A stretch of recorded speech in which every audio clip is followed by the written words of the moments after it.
आज हमारी income from other sources की क्लास है भैया। और बड़ी टफ क्लास मानी जाती है। Good evening madam. और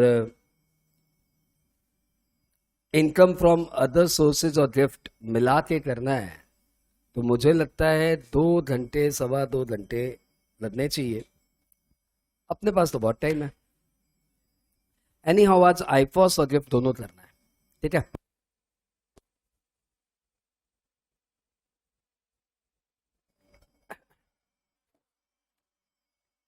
ये अपना एक आईफॉस का चार्ट है जिसे आज अपने को पलटना है। The work one to be done, ठीक है। और दूसरा काम अपने को क्या करना है? दूसरा काम आज अपने को करना है गिफ्ट का चार्ट। वो गिफ्ट का चार्ट नंबर ये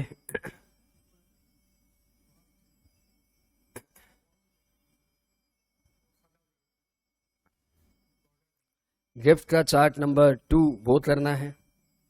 और फिर आज अपने को करना है इंस्टीट्यूट का मैट पलटने वाला काम।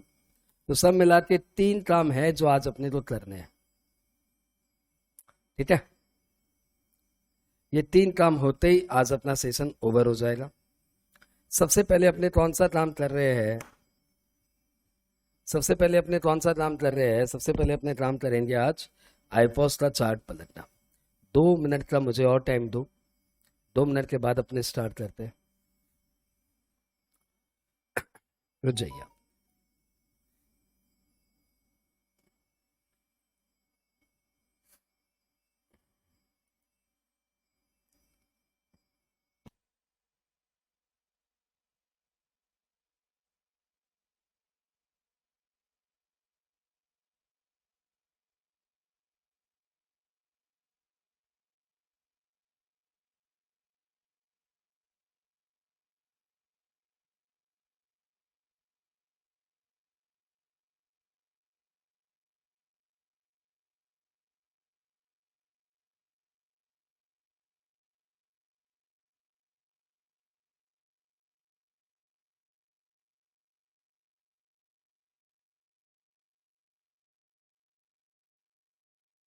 आओ स्टार्ट करते हैं। लेके प्रभु का नाम। चीजें आसान है तो क्लास थोड़ी सी रिदम में चलनी चाहिए, मेरी वाली रिदम। आईफॉस टॉपिक सेक्शन 56 से गवर्नड है।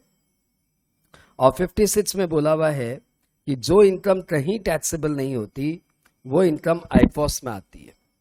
आप इसको ऐसे बोल सकते हो, जिसका कोई नहीं उसका तो खुदा है यार। जो इनकम कहीं नहीं जाती वो इनकम यहाँ आएगी।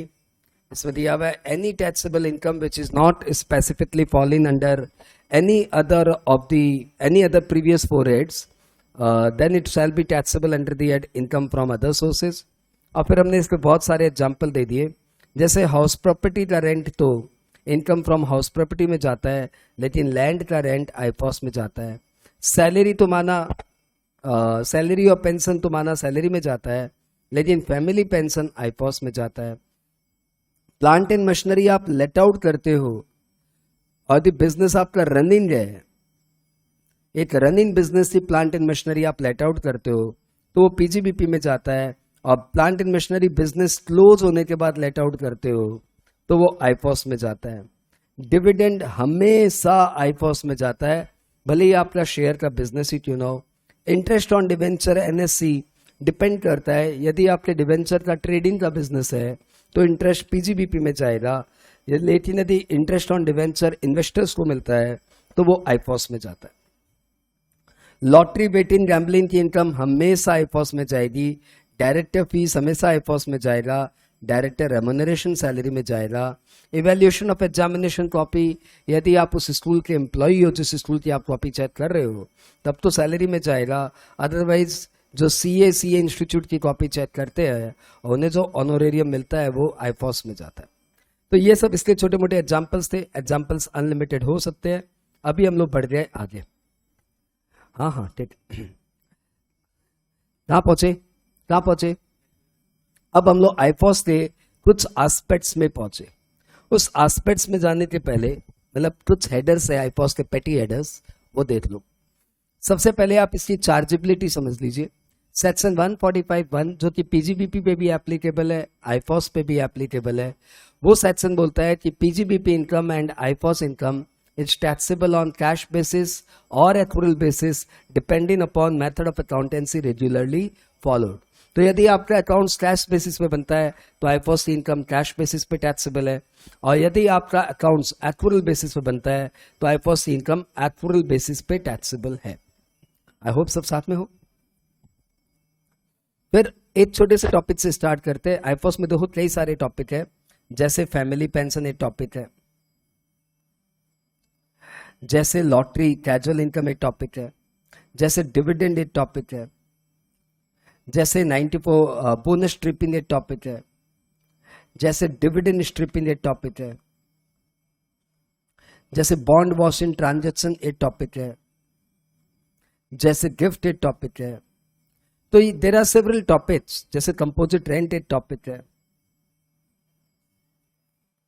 हाँ, तो ये ऐसे बहुत सारे टॉपिक्स है, तो हम लोग एक एक करके सब टॉपिक्स उठा रहे हैं। We are picking up what family pension, सब छोटे छोटे हैं, नथिंग एल्स। थोड़ा सा डिविडेंड ठीक ठाक है, थोड़ा सा डिविडेंड गिफ्ट अच्छा है, बाकी तो सब लॉलीपॉप है। तो सबसे पहले क्या उठाए, फैमिली पेंशन। तो फैमिली पेंशन बोल रहा है कि पेंशन यदि एम्प्लॉय को मिलती है तो सैलरी में जाता है, लेकिन एम्प्लॉय की डेथ के बाद उनके लीगल हेयर को यदि पेंशन मिलती है तो that will be taxable as family pension under the head income from other sources. तुम्हारी नॉर्डिंग बताता है यू आर कूल एनफ, परंतु ये कूल एनफ वाली बात नहीं है। व्हाई? बिकॉज एम्प्लॉय के डेथ के बाद एम्प्लॉय को जो भी मिलता है ना, एम्प्लॉय की फैमिली को जो भी मिलता है, आप ध्यान दो, सब एग्जाम्प्टेड है। Gratuity on death exempted, leave encashment on death exempted, any voluntary payment by employer to employee after death, मतलब एम्प्लॉय की डेथ के बाद उसकी फैमिली को exempted. This is only pension जो एम्प्लॉय की डेथ के बाद एम्प्लॉय की फैमिली को मिले तो that is taxable, and obviously employee तो है नहीं, तो that shall be taxable under the head income from other sources. और इससे स्टैंडर्ड डिडक्शंस अलाउड होता है which is 1/3 of the pension और 15,000 विच एवर इज लोअर। तो यदि आपको 4,000 की पेंशन मिल रही है पर मंथ, तो साल का पेंशन हुआ 48,000, 1/3 ऑफ द पेंशन हुआ 16,000 और 15,000 विच एवर इज लोअर, तो 15,000 एग्जेम्प्टेड और 33,000 टैक्सेबल। ये 15,000 का स्टैंडर्ड डिडक्शंस अलाउ होता है। साथ में हो, हम लोग आगे अगले टॉपिक में। अगले टॉपिक का नाम है कैजुअल इनकम। क्या? Casual income. कैजुअल इनकम जब हम लोग बोलते हैं तो it includes lottery, betting, gambling, Kaun Banega Crorepati जैसे TV game shows, winning from horse races, अब तो नई नई दुनिया आ गई तो टीम 11 और पता नहीं कितने 11 बनते रहते हैं आजकल। तो जितने भी ये स्पोर्ट्स के बनते रहते हैं टीम 11 सॉर्ट ऑफ, ये सब कैजुअल इनकम है, जहां पे विनिंग कहीं ना कहीं लक मैटर का बात है। जैसे टीवी का एक शो आता है डांस इंडिया डांस, ये भी लक मैटर का बात है, बिकॉज पब्लिक वोट करेगा। पब्लिक किसको वोट करेगा ये तो नसीब की बात है। यदि पूरा टेक्निकल जजेस अवार्ड देते हैं देन ये प्रोफेशनल मैटर हो जाता, लेकिन लास्ट में पब्लिक वोट करेगा, तो पब्लिक किसको वोट करेगा ये तो भैया लक की बात है। ठीक है, इसलिए डांस इंडिया और वो क्या इंडियन आइडल जैसे शो भी कैजुअल इनकम की कैटेगरी में आएंगे। बॉर्नविटा क्विज शो भी इधर ही आएगा। ओके ओके, अब इन इनकम में कुछ खास बात होती है, वो आपको ध्यान देना है कि ये सारी इनकम 30% की रेट से टैक्सेबल होगी। क्लियर है? Always full 30%। इसमें से कोई एक्सपेंडिचर अलाउड नहीं होगा। यह हाल है कि लॉटरी का टिकट खरीदा 100 रुपया और लॉटरी उठी 3,000 रुपए की, तो गेन तो 2,900 का ही हुआ ना, लेकिन ना पूरा 3,000 रुपया टैक्सेबल होगा, कोई एक्सपेंडिचर अलाउड नहीं होगा। चैप्टर 6 से के डिडक्शंस आपको नहीं मिलेंगे इस इनकम से। चैप्टर 6 से के कोई डिडक्शंस आपको इसमें से नहीं मिलेंगे। नेक्स्ट, पॉज ले रहा हूं, हाँ पॉज ले रहा हूं। What wrong? You are saying audible नहीं है, what is it? Is it audible now? Please check it.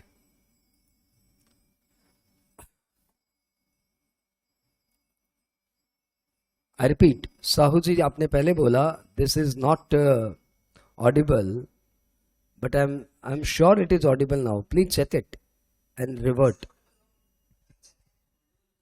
क्या मस्त वॉइस आ रहा है यार। Yeah this is applicable for everyone. Thank you Kriti. अपने तो अपने होते हैं। नाइस, आगे बढ़ते हैं। No loss can be set off against such income. इस इनकम से आपको कोई लॉसेस सेट ऑफ अलाउड नहीं होगा, कोई डिडक्शंस आपको नहीं मिलेगा। चैप्टर 6 से के डिडक्शंस, कैजुअल इनकम आती फ्लैट 30% टैक्सेबल होता है। इवन जो एग्जेम्प्टेड सीलिंग है 2.5 लाख 3 लाख 5 लाख वाली, वो एग्जेम्प्टेड सीलिंग भी इसमें एप्लीकेबल नहीं होता। मतलब एक बंदा है जिसको लॉटरी इनकम इस बार हुआ है, तो इस बार उसकी लॉटरी इनकम हुई है कोई 10 लाख की, तो सीधा 10 लाख पे 30%। यदि उसकी लॉटरी इनकम हुई है 8 लाख की, तो 8 लाख पे सीधा 30%। इवन 2.5 लाख का भी एग्जम्पशन इसको नहीं मिलेगा, पूरा का पूरा टैक्सेबल होगा। हाँ चलो, तो आपने क्या सीखा? 30% टैक्सेबल होता है, सरचार्ज से एक्स्ट्रा है। हाँ, और कोई एक्सपेंडिचर अलाउड नहीं होता, कोई डिडक्शंस अलाउड नहीं होता, कोई सेट ऑफ अलाउड नहीं होता, कोई लॉस सेट ऑफ अलाउड नहीं होता, इवन एग्जेम्प्टेड सीलिंग भी अलाउड नहीं होती। इनकम आती 30% टैक्सेबल होता है। लॉटरी इनकम पे सेक्शन 194 बी में, डबल बी में लिटरली नहीं, बी में रखते ना यार, क्या डबल बी, सेक्शन 194 बी में लॉटरी इनकम पे 30% टैक्स लगता है, और 194 डबल बी में विनिंग फ्रॉम हॉर्स रेसेस में 30% टीडीएस लगता है। तो जो आपको मिलता है वो हमेशा टीडीएस काट के मिलता है। इवन केवीसी में भी जो अमिताभ बच्चन आपको दिखा रहे हैं कि 1 करोड़ आपने जीते और चेक काट के 1 करोड़ दिखा रहे हैं, वो 1 करोड़ कभी भी प्लेयर को मिलेगा नहीं, उसमें से टीडीएस काट के मिलेगा। ठीक है, तो यदि आपको सम में दिया हुआ रहे लॉटरी रिसीव्ड, क्या दिया है?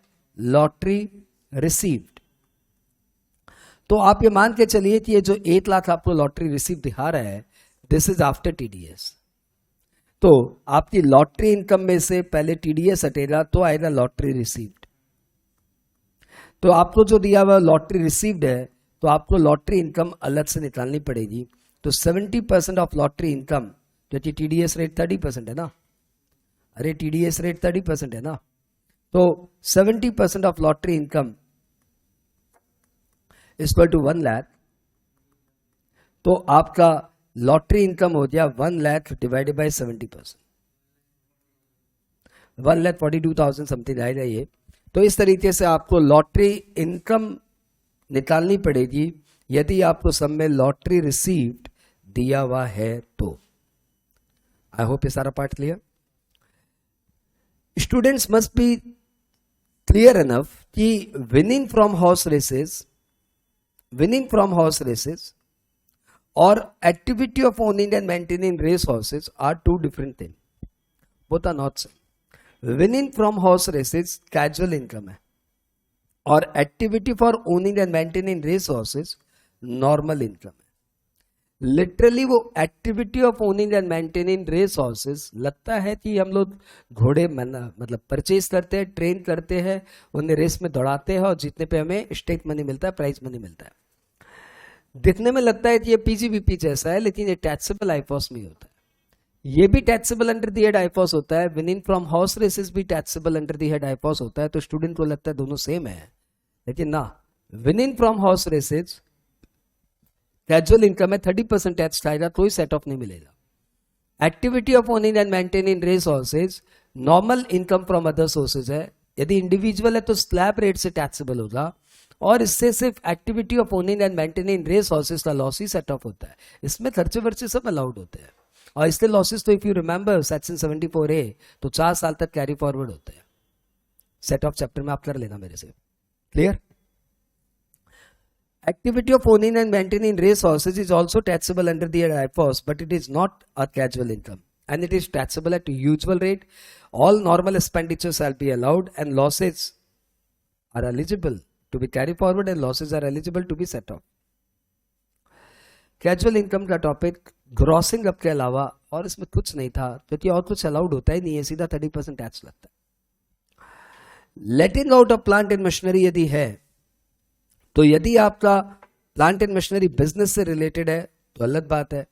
Personal plant and machinery let out करेंगे तो ऑब्वियसली आईफॉस में जाएंगे। यदि आपकी प्लांट एंड मशीनरी बिजनेस से रिलेटेड भी है और बिजनेस कंटिन्यूड है तब तो पीजीबीपी हेड में जाएगा, और बिजनेस डिसकंटिन्यूड है तो वो rent income from other sources में टैक्सेबल होगा। एग्जाम में कोई खास वाइटल नहीं है ये, छोटे छोटे टॉपिक करते जाइए। कंपोजिट रेंट में आइए। कंपोजिट रेंट मतलब आपने एक प्रॉपर्टी के साथ बहुत सारी amenities, furniture, plant, machinery, fooding, other amenities bunch करके एक रेंट पे दिया है। जैसे पीजी, पेइंग गेस्ट, उसको आपने एक रूम दिया, फर्नीचर दिया, एसी मशीन दिया, लाइटिंग दिया, फूडिंग दिया, और बदले में उससे लिया 20,000 रुपया। तो ये 20,000 रुपया जो रेंट है ना, that is the perfect example of composite rent. अब आप ही सोच सकते हो क्या वो 20,000 का रेंट सिर्फ रूम के लिए है क्या? नहीं सर, सब मिला के है। तो जब वो सब मिला के है तो उसको क्या पूरे का पूरा हाउस प्रॉपर्टी हेड में ले जाए क्या? नहीं सर, ऐसा नहीं कर सकते। तो फिर क्या आपके 20,000 रेंट का स्प्लिट किया हुआ है? यदि रेंट का स्प्लिट किया हुआ है तो जितना पोर्शन हाउस प्रॉपर्टी का पार्ट है उस रेंट में, वो इनकम फ्रॉम हाउस प्रॉपर्टी में जाएगा, और बाद बाकी part income from other sources या पीजीबीपी में जाएगा, डिपेंडिंग अपॉन आपका कितना फ्रिक्वेंटली ट्रांजेक्शंस होता है। लेकिन यदि वो रेंट स्प्लिट नहीं किया हुआ है, बस इतना ही बोला हुआ भैया हमारा तो 20,000 रुपया रेंट है, no split, in that case पूरी की पूरी इनकम या तो पीजीबीपी में जाएगी या फिर आईफॉस में जाएगा, डिपेंडिंग आप ऐसा ट्रांजेक्शंस जितना फ्रिक्वेंटली रेगुलरली करते। तो फाइनली पेइंग गेस्ट की इनकम फ्रॉम अदर सोर्सेज में भी जा सकती है यदि रेंट स्प्लिट नहीं है। तो यदि रेंट स्प्लिट है, यदि रेंट का स्प्लिट अवेलेबल है तो हाउस प्रॉपर्टी का rent income from house property में जाएगा, और अदर फैसिलिटीज का रेंट आईफॉस में जाएगा या पीजीबीपी में जाएगा। और यदि रेंट का स्प्लिट अवेलेबल नहीं है तो फिर वो पीजीबीपी आईफॉस में जाएगा, and computation shall be very usual. जितने भी खर्चे लगे सब अलाउड हो जाएंगे, और नॉर्मल जो रेंट मिला वो इनकम, और जितने खर्चे लगे वो एक्सपेंडिचर। तो composite rent, I hope it is clear to you. House property वाला पार्ट का rent income from house property में जैसे किए थे वैसे जाएगा, और पीजीबीपी आईफॉस नॉर्मल जैसे आपके जितने खर्चे हुए सबके सब अलाउड हो जाएंगे। अब हम लोग एक जेन्युइन टॉपिक को पिक करते हैं। जेन्युइन टॉपिक का नाम है डिविडेंड। डिविडेंड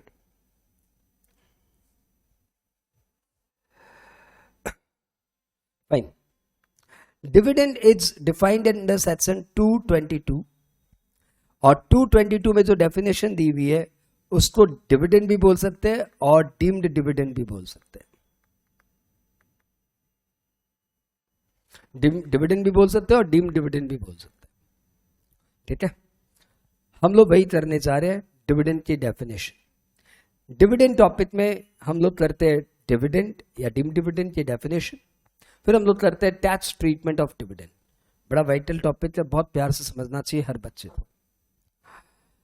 एग्जाम में 5 नंबर का अकेला ही आ सकता है, कई बार आया हुआ है। Dividend section 222 A B C D E 5 point की डेफिनेशन है, एक एक करके आप समझिए। 222 ए में बोला हुआ है कि कोई भी कंपनी अपने किसी भी शेयर होल्डर को कोई भी एसेट देती है, then to the extent of accumulated profit, ये डिविडेंड माना जाएगा। कोई भी कंपनी अपने किसी भी शेयर होल्डर को कोई भी एसेट देती है तो to the extent of accumulated profit, ये डिविडेंड माना जाएगा। वैसे ही 222 बी में दिया हुआ है कि कोई भी कंपनी अपने किसी भी शेयर होल्डर को बोनस डिवेंचर या बोनस डिपॉजिट्स देती है, बोनस डिवेंचर या bonus deposit, not bonus share, bonus debenture या बोनस डिपॉजिट देती है, तो to the extent of accumulated profit, to the extent of accumulated profit it shall be treated as dividend. ठीक है, यह आश्चर्य की बात है कि आप सपोज हमारी कंपनी के one of the share holder हो, और हमारी कंपनी ने आज आपको एक 10 लाख रुपए का डिवेंचर दिया है, हमारी प्रॉफिट है 50 करोड़ की, तो आपके हाथ में 10 लाख का डिवेंचर आया तो ये डिविडेंड माना जाएगा।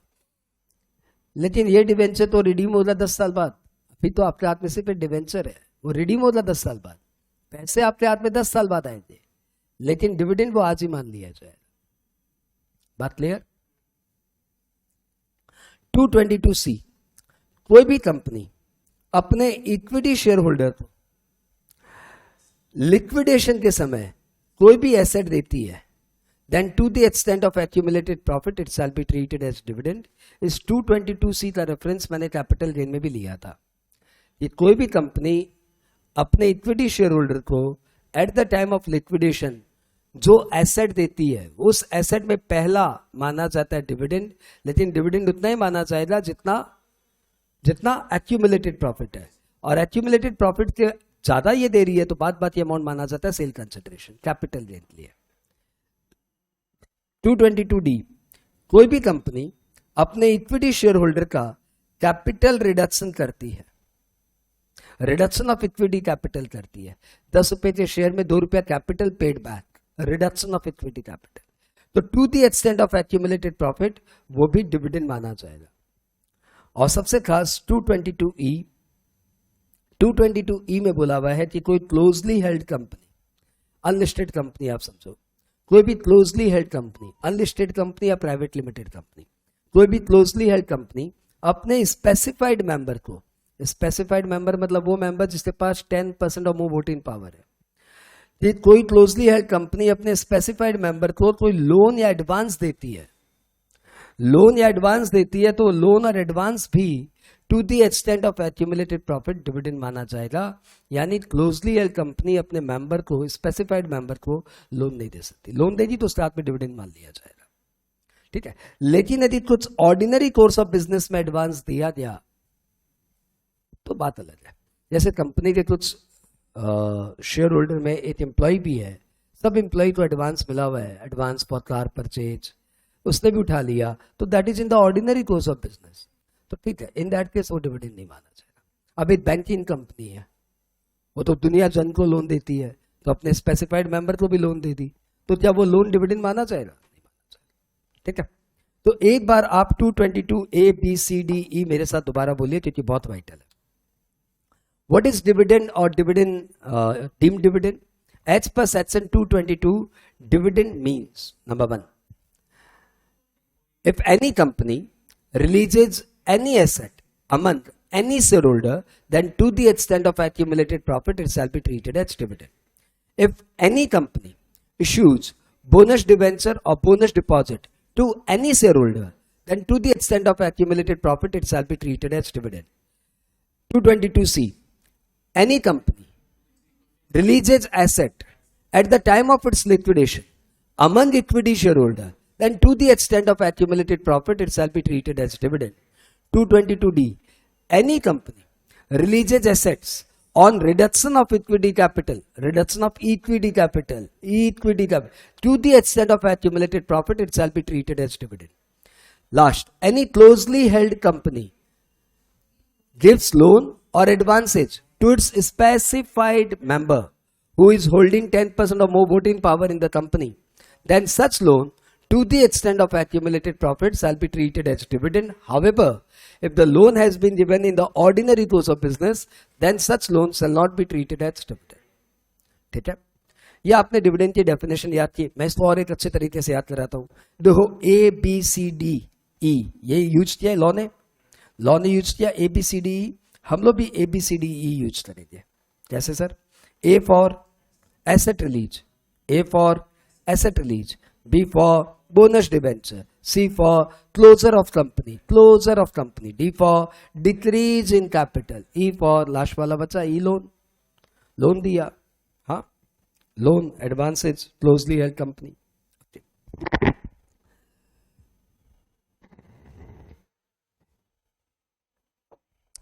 चलो अब हम लोग करने जा रहे हैं टैक्स ट्रीटमेंट ऑफ डिविडेंड।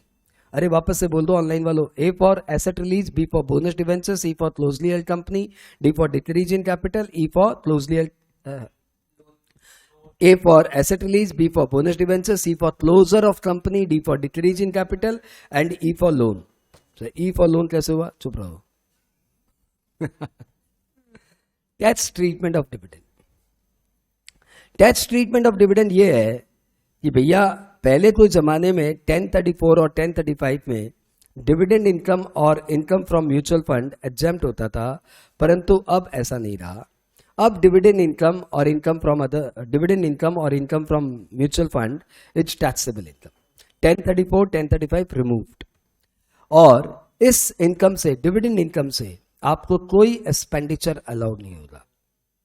लेकिन मार्केट में देखा जाता है लोग शेयर मार्केट के दीवाने हैं और मना करने के बावजूद भी लोन ले लेके पैसे लगाते हैं. तो ऐसे में उनका लोन पे इंटरेस्ट है.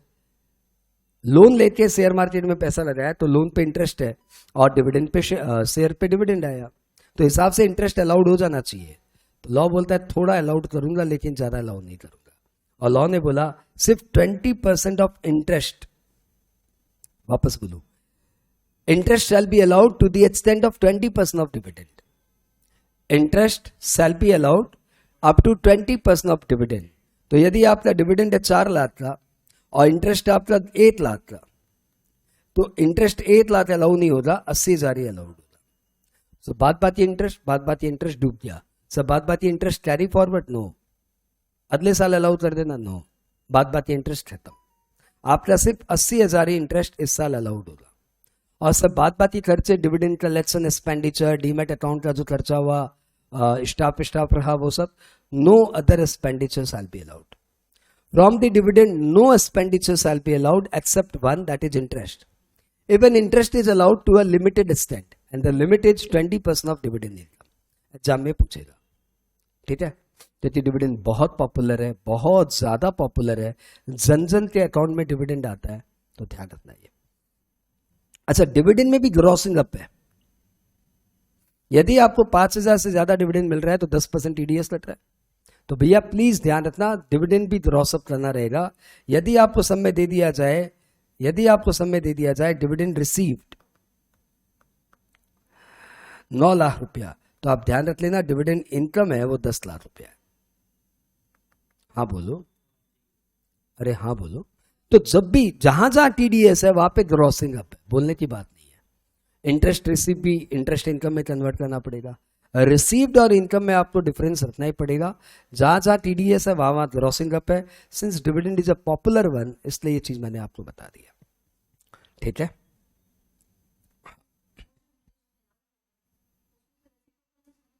वापस से बोलिए, जो इंटरेस्ट अलाउड होगा वो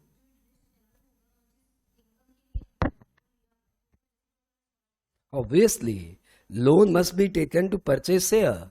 if the loan has been taken for purchase of house property, हाँ,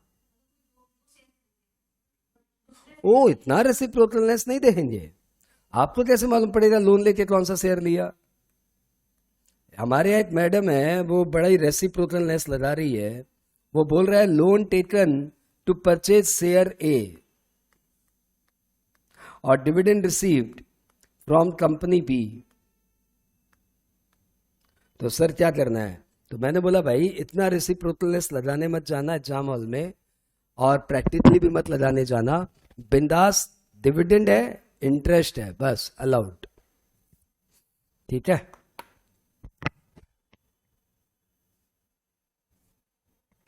law is silent on this. Truly बोला जाए तो रेसिप्रोकलनेस लगना चाहिए, बट प्रैक्टिकली कोई नहीं लगाता. तो आप भी माता पच्ची मत लाना. और ये बात एग्जाम की पूछेगा नहीं, ठीक क्या? ओके, आगे बढ़ते.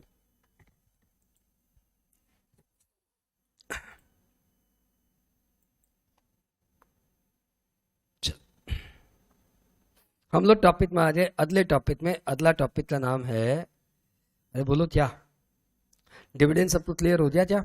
ये 20% वाली बात याद रहेगी. अच्छा, फॉरेन कंपनी का डिविडेंड क्या करना है? टैक्सेबल. सारा डिविडेंड एक पैरिटी पे आ गया.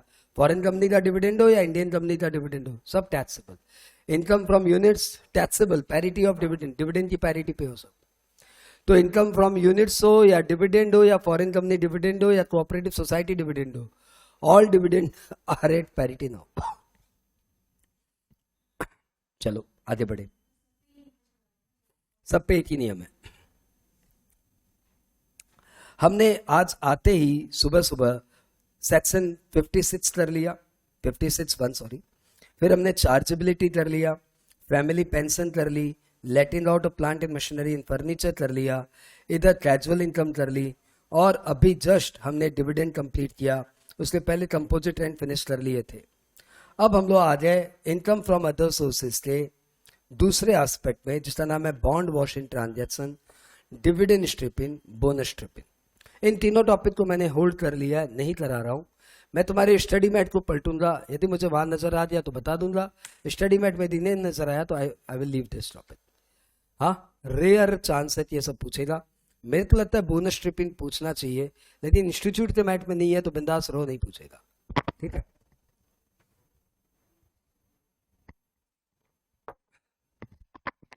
और तुम जिद करोगे तो जिद पे तो कुछ भी अलाउ कर देगा, अलग बात है। तो भैया अभी तक हमने जितना किया इसका छोटा सा 30 सेकंड नहीं 3 मिनट का रिकैप लो। अदर सोर्सेज, सारे बच्चे साथ साथ बोलना, 6 नहीं 4-5 मिनट में कर दूंगा। शुरू हो जाओ, शुरू हो जाओ। Income from other sources is governed by section 56 and as per section 56 subsection 1 any income which is not taxable under any of the previous 4 heads will be taxable under the head income from other sources. For example, letting out of land, director fees, evaluation of examination copy, NSC interest, interest on debenture, dividend, family pension, composite rent, number next. उसमें अब कई सारे छोटे छोटे topics है, एक एक करके उठा रहा हूं। सबसे पहले उठाया family pension. Family pension is taxable under the head income from other sources and standard deductions shall be allowed at the rate 1/3 of the pension or 15,000 whichever is lower. अगला topic composite rent. Composite rent, if the rent is split up, then house property part will be taxable under the head income from house property and other part will be taxable under the head PGBP or IFOS. And if the rent cannot be split up, then entire income will be taxable either under the head PGBP or IFOS. And all expenditures shall be allowed. अगला topic हमने उठाया casual income. Casual income में 6 बातें ध्यान रखिएगा। पहली बात, this shall be taxable at a flat rate 30%, no exempted ceiling, no expenditure, no deductions, no set off. And यदि आपको लॉटरी रिसीव दिया हुआ है तो उसको लॉटरी इनकम में कन्वर्ट करना पड़ेगा। लॉटरी रिसीव्ड है और रेसिडेंट को रिसीव हुआ तो lottery receive divided bye 70%। Lottery received है और नॉन रेसिडेंट को रिसीव हुआ तो आपको पता है नॉन रेसिडेंट पे टीडीएस रेट 31.2 हो जाती है। तो फिर आपका lottery income is equal to lottery receive divided by 68.8 हो जाएगा। 100 माइनस 31.2 है ना। फिर आपको ध्यान रखना पड़ेगा कि नॉन रेसिडेंट पे सरचार्ज भी लगता है। यदि लॉटरी 50 लाख से ज्यादा 1 करोड़ से ज्यादा उठी तो आपको वो सब भी ध्यान रखना पड़ेगा। अगले पॉइंट पे हमने आया, हमने किया डिविडेंड। तो डिविडेंड सेक्शन 222 में डिफाइंड है और डिविडेंड में हमने किया following will be treated as dividend income. Number 1, any release of asset by any company among any share holder to the extent of accumulated profit shall be treated as dividend. 222B, any bonus debenture or bonus deposit given to any shareholder by any company to the extent of accumulated profit shall be treated as dividend. 222C, if any company on its closure, on its liquidation, distributes any assets among equity shareholder, then to the extent of accumulated profit, it shall be treated as dividend. 222D, any company on its reduction of equity share capital releases any asset among equity shareholder, then to the extent of accumulated profit, it shall be treated as dividend. 222E, if any closely held company gives loan to specified member who are holding 10% or more voting power in the company, then such loan to the extent of accumulated profit shall be treated as dividend. However, if the loan has been given in the ordinary course of business, then such loan will not be treated as dividend. Dividend shall be taxable under the head income from other sources, always, always, always. And no expenditure shall be allowed except interest on loan, and interest on loan shall be allowed up to 20% of dividend. When we say dividend, it includes foreign company dividend and income from units of UTI, units of mutual fund, etc. Then we did letting out of plant and machinery and furniture.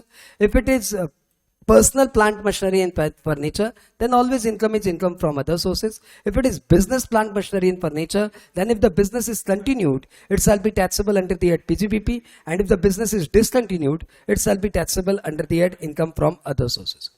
Thereafter, we know few topics what we have already done in the topic capital gain, that if the advance money forfeited, then it is taxable as income from other sources. If you receive any interest on enhanced compensation, then such interest on enhanced compensation after a standard deductions at the rate 50% shall be taxable under the head income from other sources.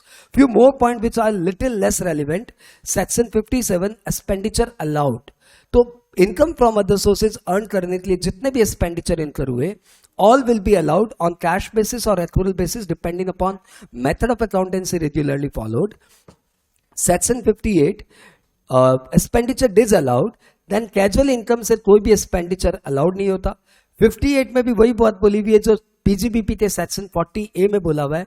Income tax shall be disallowed, wealth tax shall be disallowed, any payment to resident without TDS 30% shall be disallowed, any payment to non resident without TDS 100% expenditure shall be disallowed, any excess payment to related person disallowed, any cash payment in excess of 10,000 shall be disallowed. तो जो PGBP के disallowed के provisions है वो as it is 58 में copy paste किए हुए. Then we come to 59 deemed income. These are less relevant. आपने स्टडी मैट में दिया हुआ होगा लेकिन एग्जाम में नहीं पूछता. सेक्शन 59 बच्चों को 59 पता भी नहीं है. 59 section is just copy paste of PGBP section 41(1). 41 में क्या दिया हुआ है? If any expenditure previously allowed later it is recovered or discounted or waived, then such expenditure which was previously allowed now waived shall be treated as deemed income.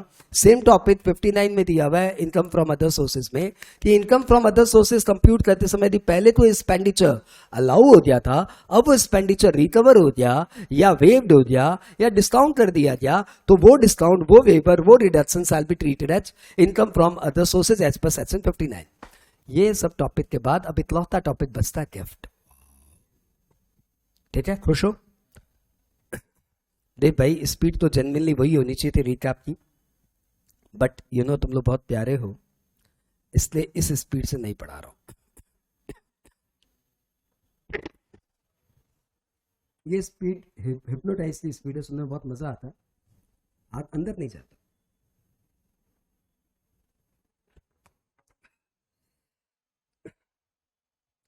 बड़े प्यार से सीखना और थोड़ा इत्मीनान से सीखना gift. We are having half an hour allotment for this topic. Section 56 210 बोल के प्रोविजन बनाया गया. कोई 1999 में आया था गिफ्ट, और उसमें बोला गया यदि किसी को कोई भी पेमेंट मिले without consideration, any payment without consideration, then that shall be taxable under the head income from other sources. Any payment without consideration को लोगों ने प्यार से नाम दे दिया गिफ्ट. लॉ ने कभी नहीं लिखा गिफ्ट. सेक्शन 56 210 में आप कहीं ढूंढेंगे गिफ्ट तो कंट्रोल F मारिए, गिफ्ट लिखिए, आएगा नॉट फाउंड. क्योंकि गिफ्ट वर्ड लॉ ने कभी यूज ही नहीं किया. लॉ ने वर्ड यूज किया any payment without consideration. Section 56(2) sub clause 56(2) and clause 10 में ऐसा दिया हुआ है कि आपको यदि कोई, अच्छा मैं लॉ के अनुसार नहीं कर रहा हूं, मैं अपने अनुसार पढ़ा रहा हूं. हाँ, यदि एम्प्लॉयर से आपको कोई गिफ्ट मिले तो आपने इसको सैलरी टॉपिक में पढ़ा था कि 5,000 तक का गिफ्ट तो ठीक है, नॉन टैक्सेबल. 5,000 से ऊपर हो जाए तो फुल्ली टैक्सेबल, और यदि इन कैश गिफ्ट मिले तो फुल्ली टैक्सेबल. बिजनेस रिलेशन से आपको जो भी गिफ्ट मिले तो उसको हम लोग बिजनेस परक्विजिट मानते हैं और वो बिजनेस हेड में टैक्सेबल होता है. सेक्शन 28 में बोला हुआ है any perquisite from business and profession shall be taxable as PGBP. तो यदि आपको बिजनेस रिलेशन से कोई गिफ्ट मिलता है तो that is perquisite from business and taxable under the head PGBP. Taxable under the head PGBP. चलो अब हम लोग आ गए किसी और रिलेशन से आपको गिफ्ट मिला. तो यदि किसी और रिलेशन से आपको गिफ्ट मिला तो हम लोग पहले पूछेंगे किससे मिला. यदि गिफ्ट आपको रिलेटिव से मिल रहा है ना, तो रिलेटिव के गिफ्ट नॉन टैक्सेबल. अमाउंट मत सोचना. बच्चे 50,000 से इतने डोमिनेटेड हो जाते हैं कि रिलेटिव के गिफ्ट को भी 50,000 में ला देते हैं. रिलेटिव के गिफ्ट यदि आपको 5 करोड़ के मिल जाए ना तब भी नॉन टैक्सेबल. तो सर रिलेटिव कौन? रिलेटिव मतलब ये spouse, brother sister and lineal होगा, लीनियल असेंडेंट और lineal descendant of SSC. Spouse, brother sister and lineal ascendant, lineal descendant of SSC.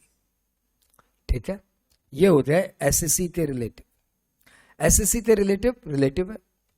अब आओ एसएससी के वाइफ के रिलेटिव, वो भी एसएससी के रिलेटिव माने जाएंगे। Brother and sister of spouse यानी साले साहब, साली साहब, and lineal ascendant and lineal descendant of spouse यानी ससुर जी। मैं लीनियल डिसेंडेंट इंटरप्रेट नहीं कर पाया, यदि आपको समझ में आया तो बताना, what is lineal descendant of spouse. मैं तो कभी नहीं समझ पाया, मुझे लगा मेरे लीनियल डिसेंडेंट और स्पाउस के लीनियल डिसेंडेंट तो एक ही होते हैं। असेंडेंट तो भैया ससुर जी होते हैं मेरे स्पाउस के लीनियल असेंडेंट मेरे ससुर जी, मेरे दादी ससुर जी, ये मेरे रिलेटेड है। मेरी वाइफ के लीनियल डिसेंडेंट, वो तो मेरे भी लीनियल डिसेंडेंट है। यो सर उसका अपना हुआ तो उसको स्टेप चाइल्ड बोलेंगे, स्टेप चाइल्ड भी तो मेरे ही चाइल्ड में आते हैं। तो एनी हाउ लीनियल डिसेंडेंट किसी भी कानूनी कितने भी आप तोड़ मड़ोड़ लो, वो आपके इसी डेफिनेशन में आ जाएंगे। आपका लीनियल डिसेंडेंट और स्पाउस का लीनियल डिसेंडेंट एक ही होगा, तो they should delete this term, लेकिन इन्होंने रखा हुआ है, बचपना है इनका। हाँ, ब्रदर सिस्टर ऑफ पेरेंट्स, अब पेरेंट्स के रिलेटिव भी मेरे रिलेटिव है। पेरेंट्स के ब्रदर सिस्टर यानी मेरे काका, मेरी मासी, मेरा मामा, ये सब रिलेटेड पर्सन है। और उसके बाद बोला हुआ spouse of all above excluding one. Excluding one मतलब इसको छोड़ के, ये है वन। मतलब spouse of all above shall be treated as relative, मतलब मामा रिलेटिव तो मामी रिलेटिव, जीजी रिलेटिव तो जीजा रिलेटिव, भाई रिलेटिव तो भाभी रिलेटिव, एंड ससुर जी रिलेटिव तो सासू माँ तो है रिलेटिव है ही, साली रिलेटिव तो साला साली का हस्बैंड जिसको हम पसंद ही नहीं करता वो भी रिलेटिव, हाँ वो भी रिलेटिव। हाँ एंड अरे प्लीज अदरवाइज मत लेना, ऐसे ही बोल दिया, लेने की वीडियो बनाते क्लिप काट के मेरे साड़ू भाई को भेज दिया, ये देखो क्या बोल रहा है ये। तो anyhow all these are relative persons. ठीक है, अब इसमें बोला हुआ है spouse of spouse is not relative, यानी आपकी सौतन आपके रिलेटिव नहीं है, अदरवाइज सब रिलेटिव है। अब रिलेटिव क्लियर, इसको ज्यादा जोर ला के मतलब बहुत नॉर्मल है। Spouse, brother sister, lineal ascendant, lineal descendant आपके। अब वापस इसी में लाइए, स्पाउस तो लाइए, स्पाउस थी स्पाउस तो हम खुद ही हुए, तो इस पॉइंट को हटा दीजिए। अब स्पाउस थे ब्रदर सिस्टर, स्पाउस थे लीनियल असेंडेंट, और एज पर लॉ स्पाउस थे लीनियल डिसेंडेंट। अब स्पाउस तो भी साइड करिए, पेरेंट्स को लाइए। पेरेंट्स थी स्पाउस तो पेरेंट्स ही हुए, मम्मी थी स्पाउस पापा, पापा थी स्पाउस मम्मी, तो वो तो हमारे पेरेंट्स ही हुए, तो इस पॉइंट को हटाइए। पेरेंट्स थे ब्रदर सिस्टर, इसको डाल दीजिए, और पेरेंट्स थे लीनियल असेंडेंट, पेरेंट्स थे लीनियल डिसेंडेंट, तो मेरे लीनियल असेंडेंट डिसेंडेंट हुए। इसलिए बस 3 बंदे को पकड़िए, उनका ये 4 चीज करिए, आपको कॉन्सेप्ट क्लियर हो जाएगा। 3 कौन? मैं, स्पाउस, पेरेंट्स, और इनके क्या क्या करना है, spouse, brother sister, lineal ascendant, lineal descendant. इसमें आपकी सारी डेफिनेशन समाहित है, और ज्यादा ध्यान दीजिए कि कौन इसमें नहीं आ रहा है, तब ज्यादा अच्छे से दिमाग काम करेगा। तो इसमें कौन नहीं आ रहा है बोलो तो, जो बहुत क्लोज है लेकिन आया नहीं। हाँ स्पाउस लेस स्पाउस छोड़ना, उसने स्पाउस लेस स्पाउस होता है क्या दुनिया में, स्पाउस लेस स्पाउस? हाँ है तेरी स्पाउस से स्पाउस होता ही नहीं, वो तो बकवास बात है। इसमें आगे देखो बहुत क्लोज है लेकिन छूट गया, वो है भतीजा, भतीजी, भांजा, भांजी, ये सब बहुत क्लोज है, close of heart, close to heart है, लेकिन ये रिलेटिव की डेफिनेशन में नहीं आ रहा है। ठीक है ना, भाई का बेटा मेरे रिलेटिव की डेफिनेशन में नहीं आ रहा है। ठीक है, इसमें दादाजी तो आ रहे हैं, लेकिन दादाजी का भाई नहीं आ रहा है, ब्रदर ऑफ ग्रैंडफादर, वो नहीं, इसमें तो वर्ड नहीं है। ठीक है, ऐसे कोई 2-4 बहुत ही रेयर छूटा है, अदरवाइज मोटा मोटी अच्छी डेफिनेशन है। टू बी नोटेड, क्रस्ट ये है कि इन लोगों से गिफ्ट मिलेगा तो गिफ्ट इज नॉन टैक्सेबल, चाहे कुछ भी गिफ्ट मिले। अगले पॉइंट में आते हैं। अगला पॉइंट है gift on marriage, marriage gift non taxable. ठीक है, अच्छा ध्यान देना, मैरिज में जो गिफ्ट है ना वो दुल्हा दुल्हन को मिले तो नॉन टैक्सेबल, और जो सासू माँ को गिफ्ट मिलते हैं that will be taxable. Gift to दुल्हा दुल्हन इज नॉन टैक्सेबल।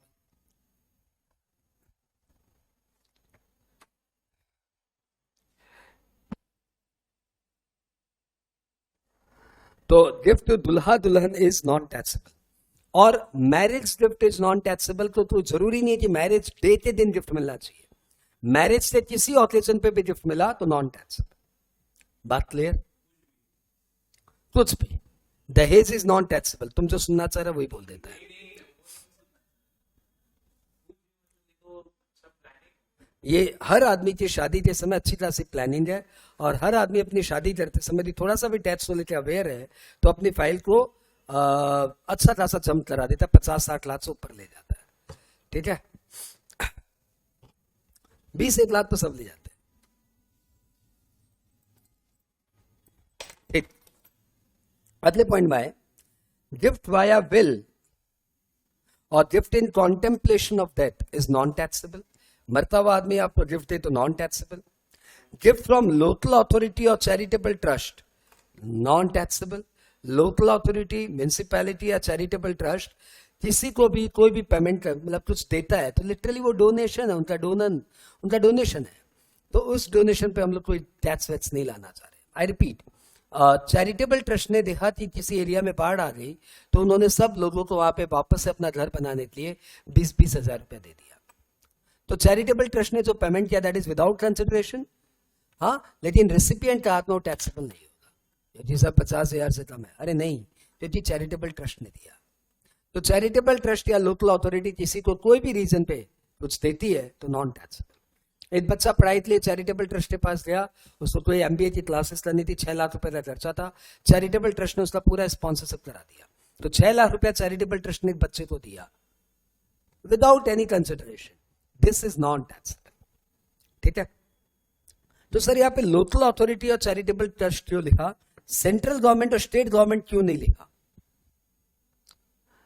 क्योंकि जब बाढ़ आएगी तो चैरिटेबल ट्रस्ट पैसा देगा कि सेंट्रल गवर्नमेंट पैसा देगी? सेंट्रल गवर्नमेंट देगी। तो सेंट्रल गवर्नमेंट यदि किसी बाढ़ पीड़ित को 1 लाख रुपया दे रही है तो क्या वो यहाँ पे टैक्सेबल होगा? तो there is a specific section for the same and that is govern under that particular section. Section का नाम है 1010 BC। मैंने इसको नाम दिया भूकंप कॉम्पेंसेशन, भूचाल कॉम्पेंसेशन। 1010 BC बोलता है कि डिजास्टर के समय सेंट्रल गवर्नमेंट या स्टेट गवर्नमेंट किसी को भी डिजास्टर कॉम्पेंसेशन देता है तो that compensation irrespective of amount non taxable.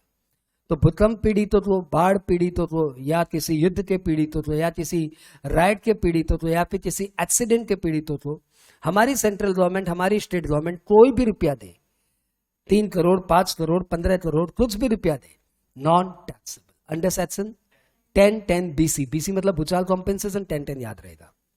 ठीक है, और यहाँ पे दिया भाई, बस सेक्शन नहीं दिया, बस सेक्शन लिख देते 1010 BC सब साथ में। ओके, तो आपने किया कौन कौन से गिफ्ट नॉन टैक्सेबल है? Marriage gift non taxable, relative gift non taxable, will या कॉन्टेम्पलेशन ऑफ डेथ में कोई गिफ्ट मिले तो नॉन टैक्सेबल, लोकल अथॉरिटी या चैरिटेबल ट्रस्ट को गिफ्ट मिले तो नॉन टैक्सेबल, और सेंट्रल गवर्नमेंट या स्टेट गवर्नमेंट डिजास्टर के समय कोई कॉम्पेंसेशन दे तो 1010 BC में वो नॉन टैक्सेबल। अब बात कर रहे हैं अदर गिफ्ट की। अदर गिफ्ट यदि कैश में मिले तो up to 50,000 in aggregate word is missing, अच्छा है, up to 50,000 in aggregate is non taxable, और इन एक्सेस ऑफ 50,000 होते ही फुल्ली टैक्सेबल। यानी यदि आपको छोटे गिफ्ट मिला के पूरे साल में 50,000 तक मिला तो नॉन टैक्सेबल, और छोटे गिफ्ट मिला के पूरे साल में 52,000 मिला तो पूरा 52,000 टैक्सेबल। कौन सी बात हो रही है? कैश गिफ्ट की। कैश मतलब कैश और कैश इक्विवेलेंट, चेक से मिले या वो सब इधर ही आ जाए। यदि काइंड में गिफ्ट मिले तो हम पूछेंगे क्या चीज का गिफ्ट है, is it for immovable property और is it for movable property?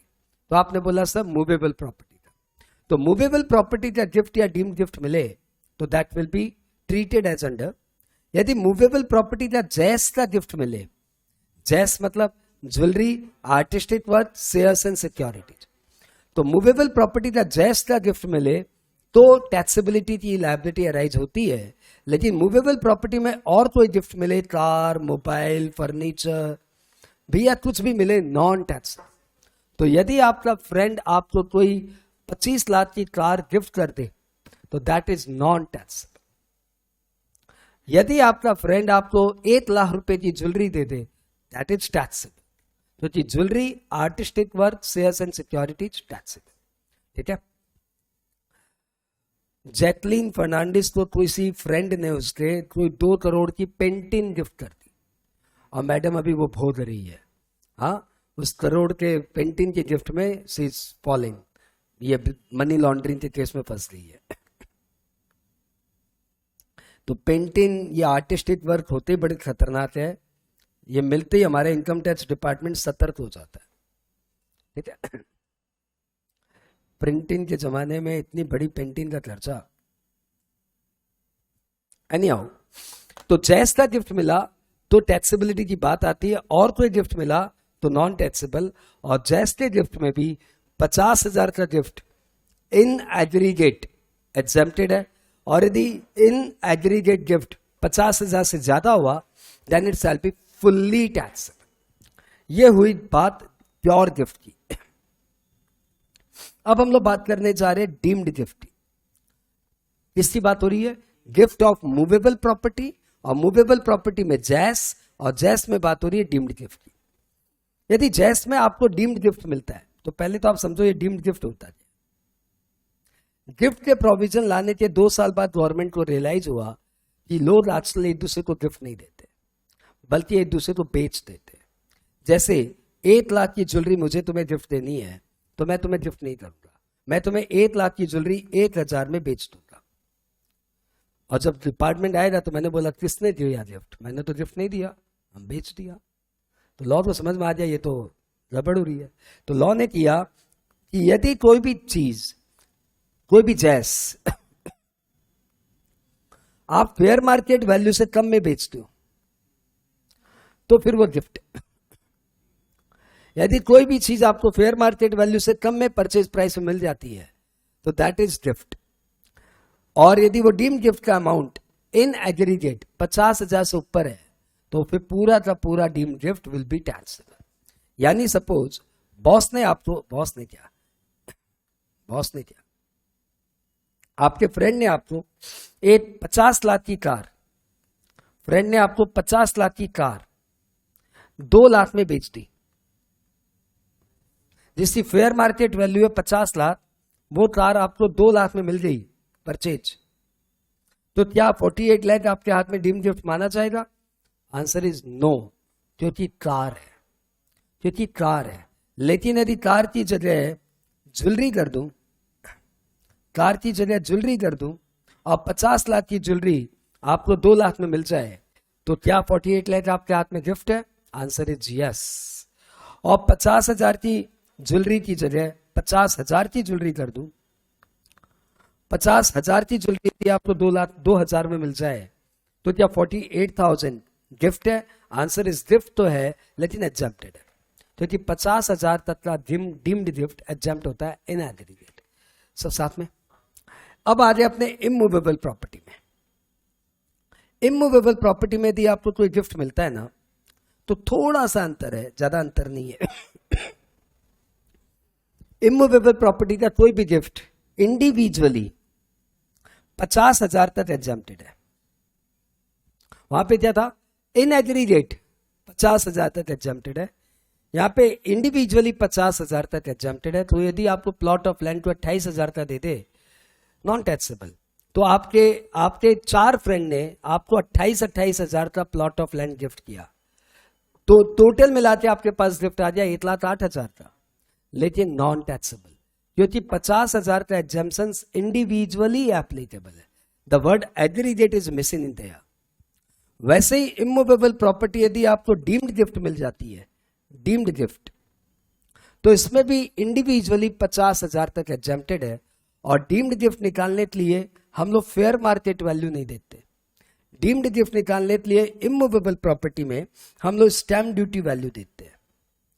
तो कोई भी चीज यदि आपको स्टैम्प ड्यूटी वैल्यू से कम में मिल जाती है तो फिर वो आपके हाथ में गिफ्ट है। इस बात को थोड़ा इमोशनली फील करिए। एक प्रॉपर्टी है जो हमें बेचना है, आपको खरीदना है। I am the vendor and you are the buyer. You are the buyer. Property की कीमत है, हमने तय की है 1 करोड़ रुपए, ठीक है। फेयर मार्केट वैल्यू भी है 1 करोड़ रुपए, यानी यहाँ पर हम जेन्युइन डील कर रहे हैं। लेकिन इस प्रॉपर्टी की स्टैम्प ड्यूटी वैल्यू है 140 लाख। यदि इस प्रॉपर्टी को हम लोग 1 करोड़ पे डील करते हैं तो मेरे साथ ट्रबल ये है कि मेरे को कैपिटल गेन में 50C हरेस करेगा। वो बोलेगा मुंद्रा जी आपके हाथ में सेल कंसिडरेशन हम तो 140 ही मानेंगे, और मेरी बेवजह 40 लाख से इनकम बढ़ रही है क्योंकि मैंने बेचा तो 1 करोड़ में है परंतु वो सेल 140 मान रहे। मेरी इनकम 40 लाख से बेवजह बढ़ गई और सिर्फ मैं ट्रबल में नहीं हूं, आप तो 56-10 ट्रबल कर रहा है।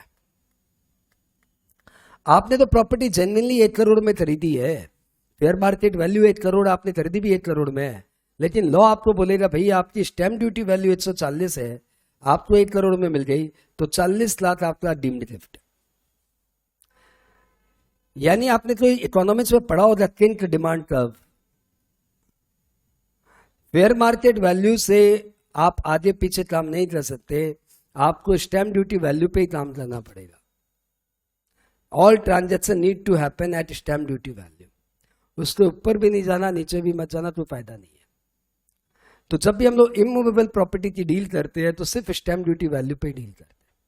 अब स्टैम्प ड्यूटी वैल्यू तो जरूरी थोड़ी है वो फेयर मार्केट वैल्यू है। तो लॉ बोलता है 10% तक वेरिएशन होना तो मैं टॉलरेट कर लूंगा। The tolerance range is 10%। तो यदि आपकी स्टैम्प ड्यूटी वैल्यू आपके एक्चुअल परचेज प्राइस का 110% है, वापस से बोलूं, एक्चुअल परचेज प्राइस का 110% यदि स्टैम्प ड्यूटी वैल्यू है, stamp duty value is with in 110% of actual purchase price, तब तो स्टैम्प ड्यूटी वैल्यू में इग्नोर मारेंगे। लेकिन यदि स्टैम्प ड्यूटी वैल्यू आपकी एक्चुअल परचेज प्राइस का 110% से ज्यादा है तो फिर हमारा प्रोविजंस लगेगा सेक्शन 56(2)(10) का। जैसे सपोज एक प्रॉपर्टी आपने फेयर मार्केट वैल्यू डील किया है 1 करोड़ में और इसकी स्टैम्प ड्यूटी वैल्यू है 1.4 CR, तो इसका 110% करते तो आता है 1.1 CR। अभी भी 1.4 CR मतलब स्टैम्प ड्यूटी वैल्यू ज्यादा है। इन that case stamp duty value और आपके परचेज 1 करोड़ और 140 था, 40 लाख रुपया हम आपके हाथ में गिफ्ट मानेंगे, डीम्ड गिफ्ट मानेंगे।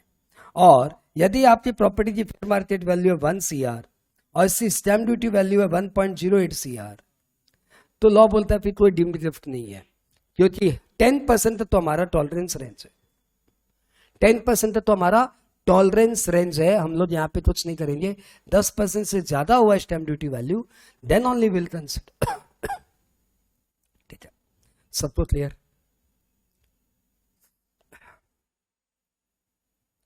इसमें भी डीम्ड गिफ्ट मैंने आपको बता दिया, इसमें मैंने आपको प्योर गिफ्ट बता दिया। तो लिटरली मैंने आपको गिफ्ट चैप्टर सिर्फ बहुत कम समय में समझा दिया यार। अभी तक हमें पढ़ते हुए सिर्फ 1 घंटा हुआ है और बोला जाए तो आईफॉस and gift both are revised. लेकिन थोड़ा सा बाकी है मेरे दोस्तों, पहले अपने एक बार टैच म्यूजिक लेते हैं, थोड़ा सा रिलैक्स होते हैं और गिफ्ट टॉपिक पे टैच म्यूजिक सुनते हैं। फिर हम लोग जाएंगे स्टडी मैट में। एक टॉपिक जानबूझ के छोड़ा हुआ है स्टडी मैट के लिए, वो एक क्लोजली हेल्ड कंपनी के शेयर्स प्रीमियम पे बिकते हैं, फेयर मार्केट वैल्यू से ज़्यादा में बिकते हैं, तो वो गिफ्ट माना जाता है। वो टॉपिक हल्का सा बाकी है, उसको अपने उठाएंगे। लेकिन पहले क्या करेंगे, गिफ्ट पे एक टैच म्यूजिक। धुन है झूठ बोले कौवा काटे, काले कौवे से डरियो, मैं के चली जाऊंगी तुम देखते रहियो। बॉबी पिक्चर, शैलेंद्र सिंह की वॉइस है, लता मंगेशकर जी की वॉइस है और यहाँ पे हमारी वॉइस है। अरे बॉस दे तो है सैलरी, बिजनेस का PGBP, बॉस दे तो है सैलरी, बिजनेस का PGBP, जो अदर कोई देवे तो आईफोर्स लगावो जी, जो अदर कोई देवे तो आईफोर्स लगावो जी। मैरिज गिफ्ट नॉट टैक्सेबल, रिश्तों को छोड़ दो, कोई मरते मरते दे रहा तो टैक्स न लीजियो, कोई मरते मरते दे रहा तो टैक्स न लीजियो। यही 3 पॉइंट आपके काम के थे कि बॉस दे तो है सैलरी, बिजनेस का पीजीबीपी, अदर कोई देवे तो आईफोर्स लगावो जी, मैरिज गिफ्ट नॉन टैक्सेबल, रिश्तों को छोड़ दो, और कोई मरते मरते दे रहा तो टैक्स न लीजिए। कैश गिफ्ट 50,000 तक छोड़ दो, उसके ऊपर फिर टैक्स करो, हाँ पूरा पूरा टैक्स करो। काइंड में गिफ्ट जो मिले तो, काइंड में गिफ्ट जो मिले तो जैस तो टैक्स करो, चाहे प्योर हो या डीम्ड हो सबको टैक्स करो, चाहे प्योर हो या डीम्ड हो सबको टैक्स करो। बॉस दे तो है सैलरी, बिजनेस का पीजीबीपी, जो अदर कोई देवे तो आईफोर्स लगावो जी। मैरिज गिफ्ट नॉट टैक्सेबल, रिश्तों को छोड़ दो, कोई मरते मरते दे रहा तो टैक्स न लीजिए। तो भैया आपका कैश गिफ्ट 50,000 तक छोड़ दो, उसके ऊपर टैक्स करो, पूरा पूरा टैक्स करो, और काइंड में गिफ्ट जो मिले तो जैस को टैक्स करो, चाहे प्योर हो या डीम्ड हो सबको टैक्स करो। और इमूवेबल प्रॉपर्टी आप समझ लेना, स्टैम्प ड्यूटी वैल्यू से कम में मिल गई, 110% of actual cost is still less than stamp duty value, then difference between stamp duty value and actual cost will be treated as deemed gift. बच्चों के मन में डाउट रहता है कि सपोज स्टैम्प ड्यूटी वैल्यू है 4 करोड़, प्रॉपर्टी डील हुई है, एक्चुअल कॉस्ट हुआ है, परचेज प्राइस हुआ है 3 करोड़, तो 3.3 से हमारा ज्यादा स्टैम्प ड्यूटी वैल्यू है, राइट? तो 70 लाख गिफ्ट माना जाएगा कि पूरा 1 करोड़ गिफ्ट माना जाएगा? आंसर इज पूरा 1 करोड़ गिफ्ट माना जाएगा। बात क्लियर? इन सब टॉपिक से हम लोग थोड़ा सा बाहर आते हैं और बोलो, ध्यान है, बोलो।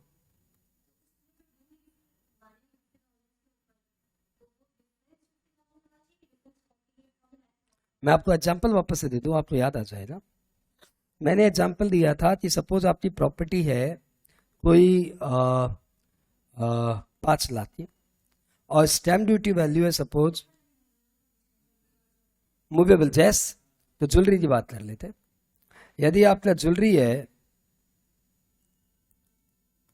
कोई 50,000 की, और आपने उसको बेचा है या परचेज किया है 2,000 में, तो आपका 48,000 ऑब्वियसली डीम्ड गिफ्ट है। लेकिन सिंस ये डीम्ड गिफ्ट 50,000 से नीचे है, therefore this is non tax. ठीक है? यदि कॉन्ट्रेरली सपोज ज्वेलरी की वैल्यू होती 60,000 और आपने परचेज किया होता 5,000 में, तो 55,000 हो गया, तो ये आपका टैक्सेबल गिफ्ट हो जाएगा पूरा। और कोई मन में डाउट? श्योर? मतलब डिफरेंस 50,000 तक है तो एग्जैम्प्टेड है, डिफरेंस 50,000 से ऊपर होते ही टैक्सेबल। एक छोटी सी इश्यूज और आ रही थी, टैक्स बचाने के लिए लोग बहुत माथापच्ची करते हैं, और खास करके ब्लैक मनी को वाइट करने के लिए। जब गिफ्ट 56(2) आया था ना, तो सभी के मन में आया कि ये क्यों लाया, what is the logic behind this. P Chidambaram साहब ने लाया था ये, तो क्यों लाया ये, मतलब क्या दरकार है? इंडिया जैसी कंट्री में जहां लोग गिफ्ट बड़े शौक से देते हैं, और गिफ्ट हमारा मतलब कस्टम का बहुत बड़ा पार्ट है, उसमें आपने बोल दिया कि नहीं भैया हम तो इसको टैक्स करेंगे। तो क्यों टैक्स करेंगे, वाई? कोई जमाने में गिफ्ट टैक्स था, गिफ्ट टैक्स एक्ट, जैसे वेल्थ टैक्स एक्ट उड़ गया, वैसे तो जमाने में गिफ्ट टैक्स एक्ट भी था, वो भी उड़ गया। गिफ्ट टैक्स एक्ट उड़ गया, तो काफी दिनों तक एक वैक्यूम था, न गिफ्ट टैक्स एक्ट था और न सेक्शन 56(2)(10) था। उस जमाने में फाइल उधर से उधर बिंदास मैनेज हो जाती। कैसे मैनेज हो जाती? मतलब ब्लैक, मतलब मैं जमाना सोच नहीं पा रहा हूँ वो जमाना कितना मतलब रिलैक्सिंग जमाना था। ये देखो क्या हो रहा है, मैं अपनी इनकम टैक्स की फाइल बनाने बैठा हूं। हाँ, मेरी इनकम टैक्स की फाइल तो हम लोग ईयर एंड में बनाते हैं। बीच में तो हम लोग कोई क्रोनोलॉजिकल रिकॉर्ड से तो हमने सिर्फ किताब में पढ़ा है। अब तो क्रोनोलॉजिकल रिकॉर्ड की बस हमें स्पेलिंग आती है और कुछ नहीं आता। तो हमारी क्रोनोलॉजिकल रिकॉर्ड तो भैया पासबुक है हम लोग की। हाँ, इंडिविजुअल की पर्सनल फाइल थी। अब पर्सनल फाइल में क्या हुआ, ईयर एंड में जब बनाने बैठे तो मालूम पड़ा, इंडिविजुअल जब अपनी फाइल बनाने बैठता है ना तो सबसे पहले दिमाग में सेट करता है टैक्स 30,000 से बेसी नहीं देंगे। सबसे पहले वो टैक्स फिक्स करता है, कितना देगा इस बार, 30-40 हजार देंगे। फिर वो इनकम सेट करता है, 30-40 हजार मतलब 6 लाख की इनकम दिखानी है। हाँ भाई, उससे बेसी इनकम नहीं दिखानी, ज्यादा से ज्यादा 7 लाख। तो 7 लाख की इनकम दिखानी है। हाँ, फिर वो उल्टा चलता है, तो फिर डिडक्शंस में ले लुआ के अपने 9 लाख की इनकम दिखा सकते, बोला 9 लाख की इनकम दिखा सकते। वो ऐसे उल्टा चलता है। फिर उसने जब इस साल अपनी बैलेंस शीट बनानी शुरू की तो सबसे पहले ओपनिंग कैपिटल लिखी। ओपनिंग कैपिटल थी कोई 60 लाख की और बिजनेस में 60 लाख आ गया। लाइबिलिटी इस साल की बैठाया उसने 10 लाख 70। फिर अपने वाइफ को बोला ये वाली सारी फाइलें ले आ, बुक्स ले आ, तो सारा असिस्टेंट सारा ले आया। तो देखा इस साल का शेयर मार्केट में उसने लगा दिया 50 लाख, म्यूचुअल फंड में लगा दिया 30 लाख। घर में तो अनाप शनाप रुपये आ रहे ना, तो म्यूचुअल फंड में ला दिया 30 लाख। और इस साल पक्के में गोल्ड खरीद लिया, बेवकूफ नहीं का, 5 लाख। इस साल पक्के में उसने कुछ लाइफ इंश्योरेंस में इन्वेस्ट कर दिया 6 लाख का। हाँ, बैंक में बैलेंस पड़ा हुआ है 9 लाख का, एफडी पड़ी हुई 18 लाख की, और उसकी जान मर गई। टोटल मारा तो 5, 3, 8, 5, 13, 6, अरे यार टोटल मारो में से लग नहीं रहा है, 27, 33, 5, 38, 68, 118। अब यहां पे 48 लाख का गैप आ रहा है क्योंकि उसने कमाया इस साल 60-70 लाख रुपया, लेकिन बंदे की नीयत है दिखाना है 9 लाख। क्या करूं, उसका दिमाग काम नहीं कर रहा है। तो आज से कुछ साल पहले सोचो ना, 2009, 14-15 साल पहले लोग दिखा देते गिफ्ट मिलियो है, ये तो गैप है 38-39 को गिफ्ट दिखा दे। सीए भाई साहब ने, भाई जी 39 लाख को गिफ्ट दिखाना थे, थोड़ा चेक अरेंज कर दिया। सीए के पास बहुत सारी फाइल पड़ी है, रामू, श्यामू, मोहन, सुरेश, अनिल, पांडे जी, दुबे जी, जिनकी फाइल में कैश नहीं है, बस इनकम बना बना के रखा हुआ है। वहां की फाइल से आपको एक चेक कटवा दिया, सो गया गिफ्ट। वहां से गिफ्ट डीड बना दिया, जेरॉक्स करके दे दिया आपको। इतना आसान था टैक्स बचाना। लॉ डिपार्टमेंट आया, बोला भाई साहब आपको 39 लाख गिफ्ट किसने दिया, मतलब कौन दे सकता आपको 39 लाख का गिफ्ट, हमारे जीवन में तो किसी ने नहीं दिया। बोला है हमारे अच्छे रिलेशन है, दिया है। बोला किसने दिया है, मोहन ने। मोहन कौन है, फ्रेंड है, भाई आपका नहीं, ससुर है नहीं, तो मोहन है कौन, फ्रेंड है। अरे ऐसे कितने फ्रेंड आपके पास जो 2 लाख, 3 लाख, 5 लाख, 8 लाख के गिफ्ट दिए जा रहे हैं। मोहन ने दिया, सुरेश ने दिया, अनिल ने दिया। बोले देते हैं, रिलेशन हम, आपको क्या है। ऐसी प्रॉब्लम लॉ के पास आई जा रही थी, तो लॉ को लाना पड़ा 56(2)(10 कि रिलेटिव दे तो यार फिर भी समझ में आता है कि दिया होगा भाई याद लेगा।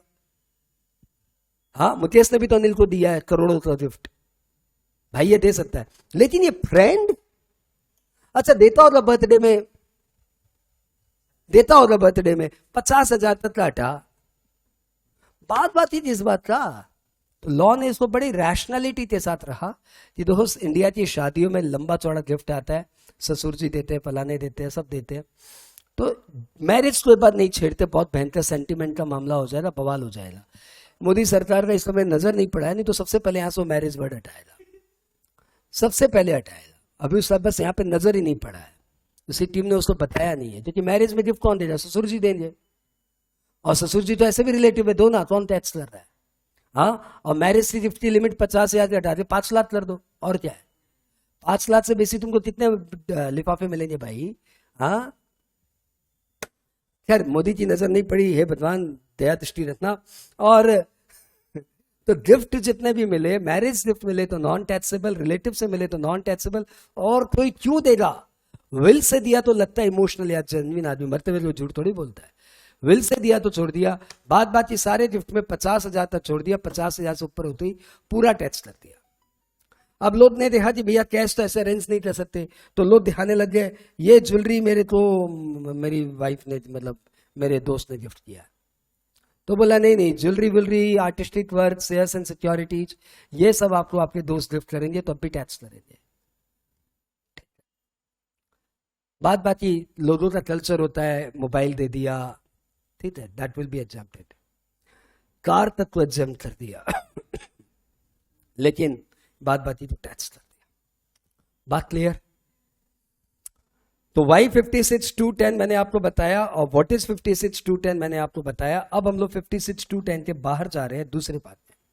लोग टैक्स बचाने के लिए मैनिपुलेशंस करते हैं। मैनिपुलेशंस करते कैसे? देखो, अपने पास सपोज भीतर में 800 करोड़ का प्रॉपर्टी पड़ा है, ये फॉल्स रूफ के ऊपर, हाँ 800 करोड़ का प्रॉपर्टी पड़ा हुआ है। अब ये मैं तो रात में कम कर दूंगा, तुम डाइजेस्ट नहीं कर पाओगे। 80 करोड़ का प्रॉपर्टी है। अब 80 करोड़ का प्रॉपर्टी है और नींद नहीं आ रही कि कहीं भूल से छापा पड़ गया तो जेल चले जाएंगे।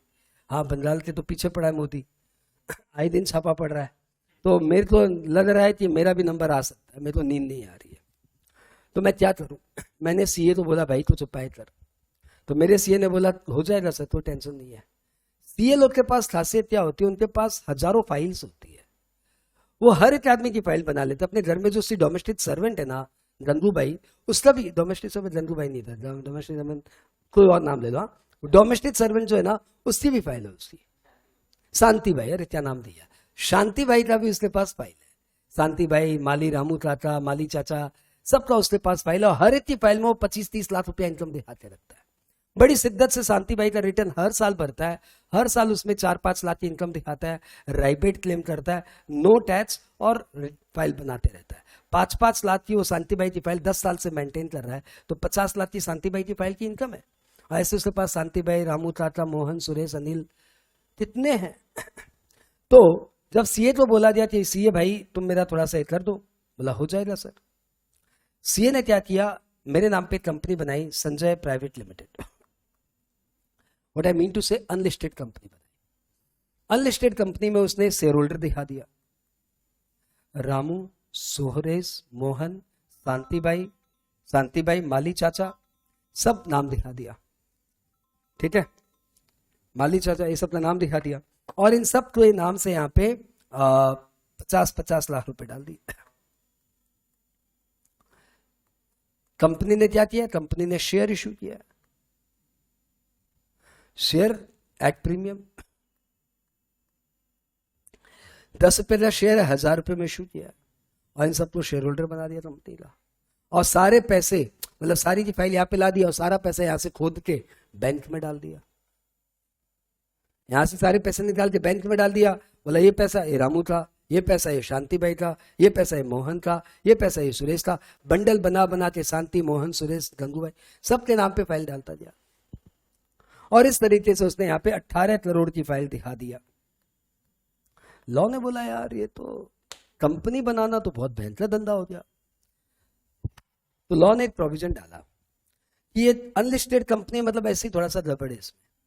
अनलिस्टेड कंपनी यदि अपने शेयर प्रीमियम पे इश्यू करता है, यदि अपने शेयर प्रीमियम पे इश्यू करता है and issue price is more then fair market value, तो हमें ये नहीं समझ में आता जिस कंपनी का अभी अभी स्टार्ट हुआ है उस कंपनी का 10 रुपए का शेयर कोई 1000 में क्यों खरीद रहा है।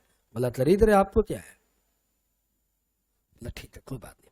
यदि कंपनी का शेयर प्रीमियम पे इश्यू है और issue price is more then fair market value, then the difference between fair market value and issue price shall be treated as dividend, shall be treated as income from other sources. Unlisted company अपने share issue करती है, share premium पे issue करती है, और issue price is more than the fair market value of the company, then the difference between fair market value and issue price shall be treated as dividend. हाँ क्या? हाँ, तो आज आपने क्या क्या सीखा है, पर दोबारा देखो, आपने 56 सीखा, आपने गिफ्ट सीखा, आपने डिविडेंड सीखा, आपने लेटिंग आउट ऑफ प्लांट मशीनरी सीखा, आपने कंपोजिट रेंट सीखा, आपने फैमिली पेंशन सीखा, आपने कंपोजिट रेंट बोला, आपने ये वाला प्रोविजन अनलिस्टेड कंपनी का, क्लोजली हेल्ड कंपनी के शेयर इशू सीखा, और भी आपने सीखा यार, झूठ मत बोलो, आपने बहुत सीखा आज। इस तरीके से आपने बहुत कुछ सीखा।